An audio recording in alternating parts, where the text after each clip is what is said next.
नेपाली बजारमा मोटरसाइकलको बजार निकै तीव्र गतिमा वृद्धि भइरहेको छ। सन् 2021 मा पहिलो पटक वार्षिक 3 लाख युनिट मोटरसाइकलको नेपाली बजारमा बिक्री तथा वितरण भएको थियो।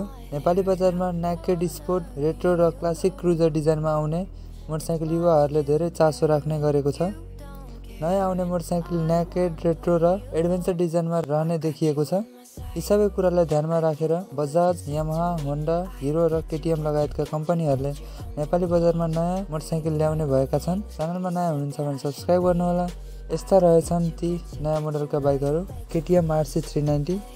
केटीएमले अब छिटै RC 390 को 2022 भर्जन नेपाली बजारमा सार्वजनिक गर्ने भएको छ। रेसिङ बाइकको सूचीमा रहेको यस केटीएम RC 390 सुपर स्पिड बाइकले पक्कै पनि नेपाली बजार भित्रदा नयाँ उछाल लिएर आउनेछ। आधुनिक डिजाइन रहेको यस बाइक प्रभावशाली टेक्नोलोजी प्याकेजका साथ सार्वजनिक हुनेछ। यसमा 373cc सिंगल सिलिन्डर लिक्विड कुल इन्जिन रहेको छ, जुन इन्जिनले अधिकतम 43 bhp पावर तथा 36 Nm टर्क जेनेरेट गर्छ।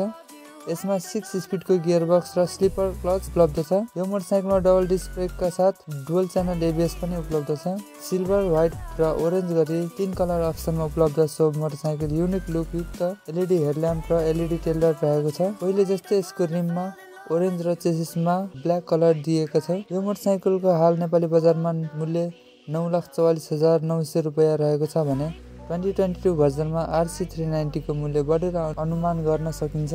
बजाज N250। बजाज NS 200 सबैभन्दा लोकप्रिय बाइकहरूमध्ये एक हो। बजाज मोटरसाइकलको पल्सर NS को सफलतासँगै 250cc क्षमताको N250 अब नेपाली बजारमा सार्वजनिक गर्ने जनाएको छ। अपग्रेड सुविधाहरू सहित बाइक सार्वजनिक गर्ने योजना बनाएको बजाजले बेस 6 भर्जन N250 बजारमा भित्राउने लक्ष्य लिएको छ। कम्पनीले यसलाई 2022 को पहिलो क्वार्टरमा बजारमा ल्याउने अनुमान गरेको छ। कम्पनीले N250 नयाँ प्लेटफर्ममा तयार गरेको छ। यसमा 249.07cc सिंगल सिलिन्डर ओइल कुल इन्जिन रहेको छ, जसले 24.5 bhp पावर र 21.5 न्युटन-मिटरको टर्क जेनेरेट गर्छ। यसमा 6 स्पिडको गियरबक्स छ। ब्रेकिङमा ABS सहित फ्रन्ट र रियरमा क्यालिपर प्याडल डिस्क ब्रेक उपलब्ध रहनेछ। बजाज अटोले यसको मूल्यका बारेमा हालसम्म कुनै जानकारी भने दिएको छैन। बजाज N250 नयाँ headlamp setup, LED tail light, LED side light दिएको छ। साथै कम्पनीले N250 मा 3 नयाँ कलर थप गरेर जानकारी दिएको छ। Yamaha FZX 150। FZX V3 मा आधारित रेट्रो डिजाइन मोटरसाइकल हो। अहिले नेपालको विभिन्न स्थानमा यसको परीक्षण चलिरहेको छ। Yamaha को आधिकारिक वितरक MW इन्टरप्राइजेसले जनाएको छ। परीक्षण लगतै FZX 150 नेपाली बजारमा सार्वजनिक हुने कम्पनीको भनाइ छ। Yamaha ले यसमा 149cc क्षमताको FI इन्जिन प्रयोग गरेको छ, जुन इन्जिनले अधिकतम 7250 RPM मा 12.4 PS पावर र 5500 RPM मा 13.3 Nm को टर्क प्रदान गर्छ। यसमा 5 स्पिडको गियरबक्स रहेको छ। यो मोटरसाइकलमा डबल डिस्क ब्रेकका साथ सिंगल च्यानल ABS पनि उपलब्ध छ।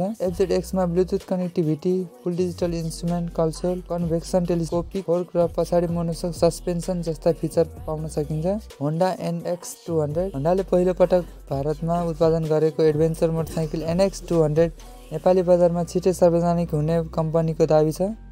NX 200 लाई नेपाली भित्राउन अझै 3-4 महिना लाग्ने जैकार ट्रेडिङले जानकारी दिएको छ। NX 200 होन्डाको 2.0 प्लेटफर्ममा निर्माण गरेको एडभेन्चर टुरर मोटरसाइकल हो। यो बाइकमा हाल प्रचलित हर्नेट 2.0 को इन्जिन प्रयोग गरेको छ। कम्पनीले यसमा हर्नेट 2.0 मा प्रयोग भएको 184.4cc क्षमताको एयर कुल सिंगल सिलिन्डर इन्जिन प्रदान गरेको छ। उक्त इन्जिनले अधिकतम 17.27 PS पावर र 16.1 Nm टर्क प्रदान गर्छ। यसमा 5 स्पिडको गियरबक्स रहेको छ। यो मोटरसाइकलमा डबल डिस्क ब्रेकका साथ सिंगल च्यानल ABS पनि उपलब्ध छ। नयाँ diamond type chassis, of-road tyre, ABS, अगाडि USD फोर्क, पछाडि मोनोसक जस्ता आधुनिक फिचर यसमा प्रयोग गरेको छ।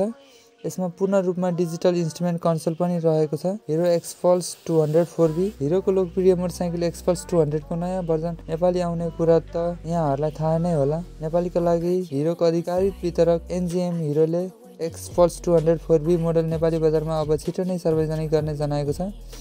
4V मोडल विशेष गरी हाइवे पर्फर्मेन्सको लागि उत्कृष्ट रहेको हिरो मोटो क्रपले जनाएको छ। 4V इन्जिन प्रयोग भएको सो मोटरसाइकलमा 200cc लिक्विड कुल इन्जिन दिएको छ, जुन इन्जिनले 19.1 PS पावर र 17.35 Nm को टर्क प्रदान गर्छ। नयाँ Xpulse ले पुरानोको तुलनामा 1 PS पावर तथा 1 mm टर्क धेरै जेनेरेट गर्छ। एक्सपल्समा LED light, headlight setup, digital display, single channel ABS, bluetooth connectivity जस्ता फिचर उपलब्ध छन्।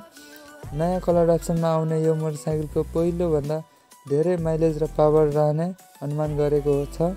आजको लागि यति नै। भिडियो मन परे लाइक शेयर गर्नुहोला, च्यानलमा नयाँ हुन्छ भने सब्स्क्राइब गर्नुहोला। बाइक सम्बन्धी केही डाउट छ भने मेरो इन्स्टामा मेसेज गर्नुहोला। इन्स्टाको लिङ्क तल डिस्क्रिप्सनमा छ। धन्यवाद।